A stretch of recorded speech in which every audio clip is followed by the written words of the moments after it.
I feel more confident today than at any point that the Indiana Fever have a real chance at winning the championship, winning the WNBA title. Jacy Sheldon and the Ohio State Buckeyes were a team that were huge rivals with Iowa. Jacy Sheldon was Caitlin Clark's matchup, and there was a hatred between those teams. Caitlin Clark's reaction to being poked in the eye might just be the most controversial moment in WNBA history. But the real chaos? It came moments later when Marina Mabrey sent Clark flying in a move that had fans calling it an assault. What did the refs do about it? And how did Sophie Cunningham send a loud message to protect her team? Stick around to see how it all unraveled. Before we move on, I'd like to ask you a small favor. If you appreciate this content, please take a second to like this video and subscribe to the channel. Over 98% of you watch the videos without subscribing. It costs you nothing, but it makes a huge difference to us. So, did you click the subscribe button? Great. Thank you so much.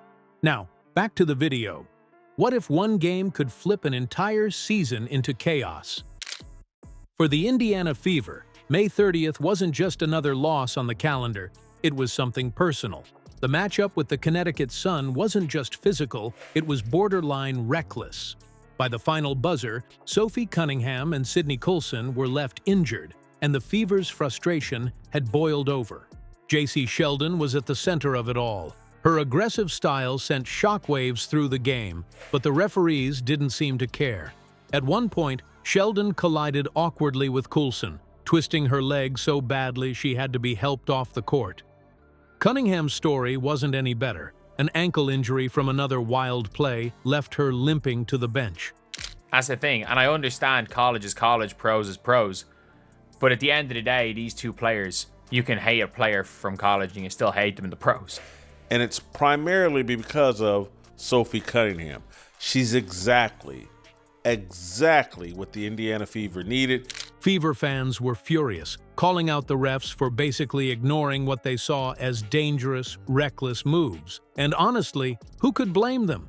It brought back a lot of conversations about the WNBA's reputation for physicality. Some argue that physicality is part of the game's appeal, but moments like this lead to criticism about where the league draws the line. Was this basketball or something else entirely? That night, the Fever walked off the court more united than ever. They needed answers, and they wanted accountability. And as June 17th crept closer, you could feel one thing. Revenge was in the air, especially between Caitlin Clark and Jacy Sheldon. The rematch on June 17th didn't just feel tense, it was electric from the tip-off. Jacy Sheldon wasted no time locking on to Caitlin Clark, shadowing her movements with an intensity that screamed anything but friendly competition. Fans who followed their college rivalry could already sense this wasn't going to end quietly. Clark needed. She is the energy button. She is the toughness. She is the enforcer that the Indiana Fever desperately needed. Jumped on top of Caitlin Clark, kind of grabbed her, and Caitlin Clark kind of swung back at her. Like, these two players have had battles, and nobody can bring out the demon in Caitlin Clark. Like, it all boiled over in the third quarter. Clark drove to the basket when Sheldon came in hard, catching her directly in the eye with what looked like a sharp jab. Clark staggered back, clearly in pain, and then did what any player would, shoved Sheldon away to create space. But instead of penalizing Sheldon, the referees stunned the arena by hitting Clark with a technical foul. The crowd lost it. You could hear the boos rattling the walls while Clark paced the floor, visibly trying to hold back her anger. Even the announcers questioned what they were watching, calling the call questionable at best. This wasn't an isolated incident either. Fans and analysts have pointed out for years that WNBA officiating can feel inconsistent, often leaving players more vulnerable to dangerous plays. And if things weren't heated enough, Marina Mabrey dialed it up just minutes later. Clark went up court, and Mabrey body-checked her so hard she landed flat on the floor. Fans called it an outright assault, but still, no whistle. Fever coach Stephanie White aired her frustrations post-game. accusing the refs of completely losing control. Caitlin Clark is facing her #1 rival in the Sun. And the amount of people like, you're just making up rivalries. No. Caitlin Clark and Jacy Sheldon. There is a legitimate hatred there. These little angry black women, and this is a group of little white girls on the Connecticut Sun. She's not scared of any of them.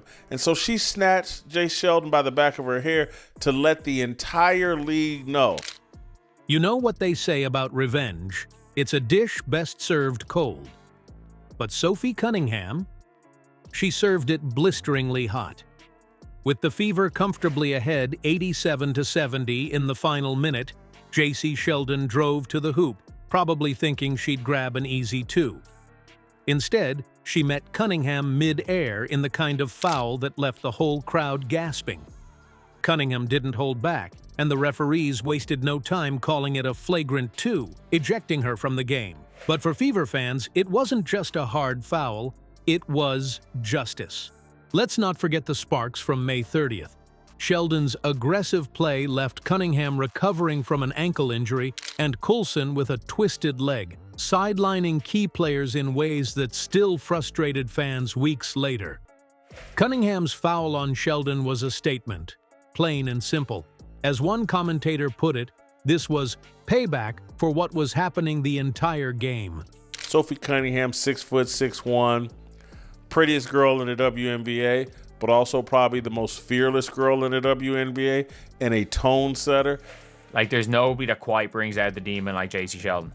Hence why Caitlin Clark has set her career high on Jacy Sheldon. Caitlin Clark has set the all-time assist record on Jacy Sheldon's head. You could almost feel the collective exhale from Fever supporters, as if someone had finally said, enough is enough.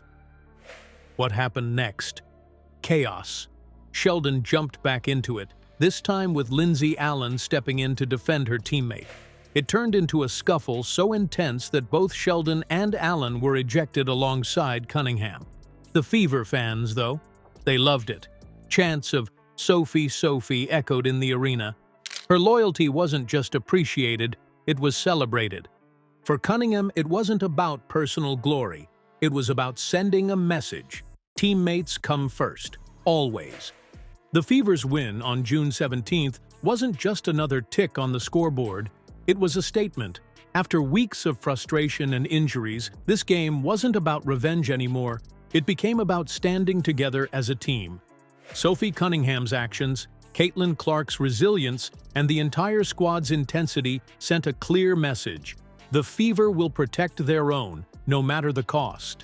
Caitlin Clark has then did what she did, and she had the most impressive 20-6 game I've ever seen, because she must have had about 7 hockey assists as well. She did to Sheldon last night. Not sure if it was necessary. Not sure if it was in total retaliation for what happened to Caitlin Clark earlier in the game. But it's exactly what they need. What do you think? Has the WNBA's physicality gone too far, or is it just part of the game?